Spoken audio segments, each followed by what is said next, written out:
Genesis chapter 1.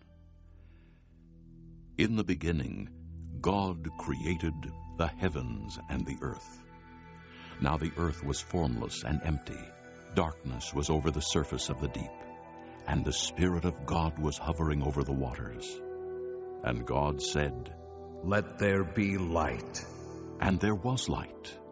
God saw that the light was good, and he separated the light from the darkness.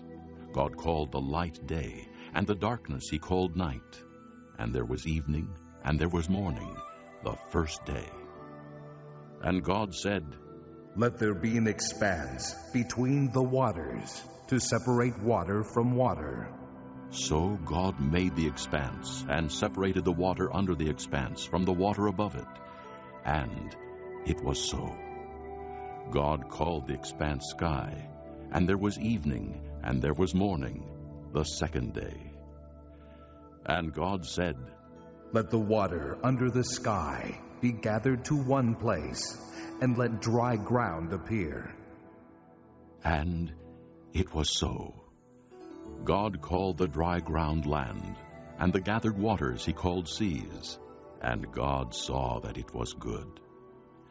Then God said, "Let the land produce vegetation, seed-bearing plants, and trees on the land that bear fruit with seed in it, according to their various kinds."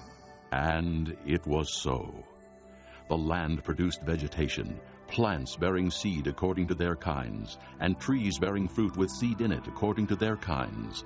And God saw that it was good. And there was evening, and there was morning, the third day. And God said, "Let there be lights in the expanse of the sky to separate the day from the night, and let them serve as signs to mark seasons and days and years. And let them be lights in the expanse of the sky to give light on the earth." And it was so. God made two great lights, the greater light to govern the day, and the lesser light to govern the night. He also made the stars. God set them in the expanse of the sky to give light on the earth, to govern the day and the night, and to separate light from darkness. And God saw that it was good. And there was evening, and there was morning, the fourth day.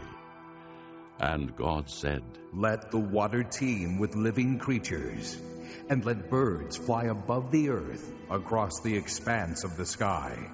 So God created the great creatures of the sea, and every living and moving thing with which the water teems, according to their kinds, and every winged bird according to its kind. And God saw that it was good. God blessed them and said, "Be fruitful and increase in number, and fill the water in the seas, and let the birds increase on the earth." And there was evening, and there was morning, the fifth day. And God said, "Let the land produce living creatures according to their kinds, livestock, creatures that move along the ground, and wild animals, each according to its kind." And it was so. God made the wild animals according to their kinds, the livestock according to their kinds, and all the creatures that move along the ground according to their kinds. And God saw that it was good.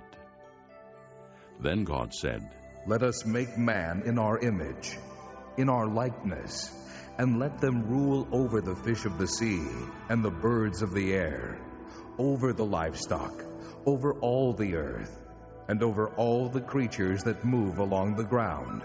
So God created man in his own image. In the image of God he created him. Male and female he created them. God blessed them and said to them, "Be fruitful and increase in number. Fill the earth and subdue it. Rule over the fish of the sea and the birds of the air, and over every living creature that moves on the ground." Then God said, "I give you every seed-bearing plant on the face of the whole earth, and every tree that has fruit with seed in it. They will be yours for food. And to all the beasts of the earth, and all the birds of the air, and all the creatures that move on the ground, everything that has the breath of life in it. I give every green plant for food." And it was so. God saw all that he had made, and it was very good. And there was evening, and there was morning, the sixth day.